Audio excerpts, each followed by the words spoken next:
I bought a $20 abandoned shed. Then I heard something move inside. When I bought the abandoned shed for just $20 at a county auction, everyone laughed. Why would anyone spend money on that pile of junk? One man asked. Honestly, I asked myself the same question. The shed sat on the far edge of an old farm property, hidden behind overgrown weeds and dying trees. Its wooden walls leaned to one side, the roof looked ready to collapse, and the door hung crooked on a single rusted hinge. But something about it pulled me in. Maybe it was curiosity. Maybe it was instinct. Or maybe it was something else. The previous owner had died years ago, and nobody had touched the property since. Rumors swirled around town that strange things happened there, that lights appeared at night, that people heard noises coming from the empty land. I didn't believe any of that. At least, not then. The first day I arrived, I parked my truck beside the shed and stared at it for a long moment. The silence was strange. No birds. No wind. Nothing. Even the air felt heavy. I grabbed my flashlight and pushed the old door open. It screamed against the wood. Inside was exactly what I expected: dust, broken tools, spider webs, and years of forgotten junk. A rusted lantern hung from a beam. An old workbench sat in the corner. And on the floor, scattered papers lay buried beneath dirt. I spent the next hour cleaning. Most of it was worthless: rotted wood, broken glass, old nails. Then I found something unusual. A cloth sack hidden beneath a loose floorboard. Inside it were dozens of yellowed papers. Letters. Handwritten. Very old. I sat at the workbench and carefully opened the first one. It was dated October 12, 1957. The letter read, "If anyone finds this, do not stay after sunset. He comes back when the light disappears." I laughed nervously. "Nice joke," I whispered. "Probably some old prank." But then, thump! I froze. The sound came from behind me. Slowly, I turned. Nothing.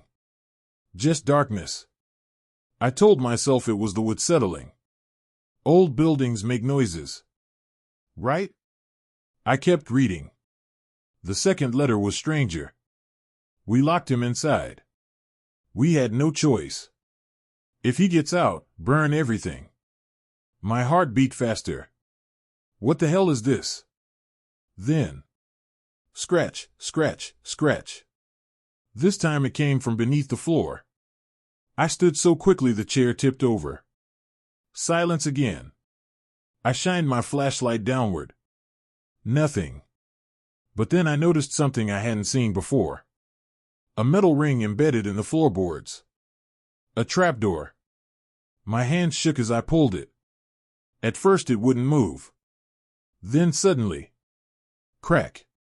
It opened. A cold gust of air rushed upward. The smell hit me immediately: earth, mold, and something rotten. A ladder descended into darkness.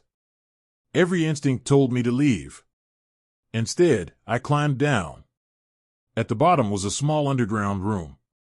Stone walls. Chains bolted into the concrete. Old jars lined the shelves.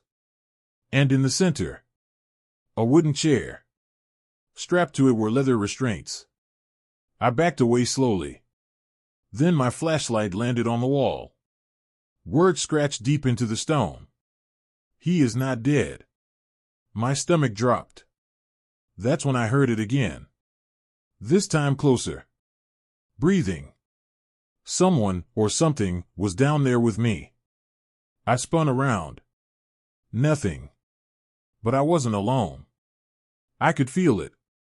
Then my flashlight died. Pitch black. My breath became loud in my ears. And then, a whisper. Right beside me. "Why did you open it?" I screamed and dropped the flashlight. My hand scrambled blindly for the ladder. Something touched my ankle. Cold. Human. I kicked free and climbed faster than I ever had in my life. Back inside the shed, I slammed the trapdoor shut and pushed the workbench on top of it. My heart pounded. I grabbed my keys and ran for the truck. But the engine wouldn't start. Again. Nothing. Then I looked back at the shed. A light glowed inside. The lantern. The same lantern I had seen hanging cold and dead when I arrived. Now it burned bright. And through the dusty window, a silhouette. A man. Tall. Still. Watching me. I finally got the truck started and drove away without looking back. That night I barely slept. At 3:17 a.m., my phone rang. Unknown number. I answered. Silence. Then a voice whispered. You left the letters. The line went dead. I checked my truck immediately. The sack of letters, gone. I returned the next morning with 2 friends. The shed was gone. Completely. Not burned. Not destroyed. Gone. Only an empty patch of dirt remained. My friends thought I was insane. There was never a shed here, one said. But I knew what I saw. Weeks passed. Then one evening, while unpacking a box in my garage, I found something wrapped in cloth. Something I had never brought home. One of the letters. Fresh. Clean. As if written yesterday. It read, Thank you for opening the door. He follows the finder now. That was 6 months ago. Since then, strange things keep happening. Doors opening by themselves. Footsteps in empty rooms. Whispers at night. And every morning. Mud footprints. Inside my house. Leading to my bedroom. But never leading out. Last night. I heard scratching beneath my floorboards. And tonight. I'm writing this because I can hear him breathing again. Closer. Closer than ever. If this post suddenly ends, you'll know why. And if you ever see an abandoned shed selling for $20, don't buy it.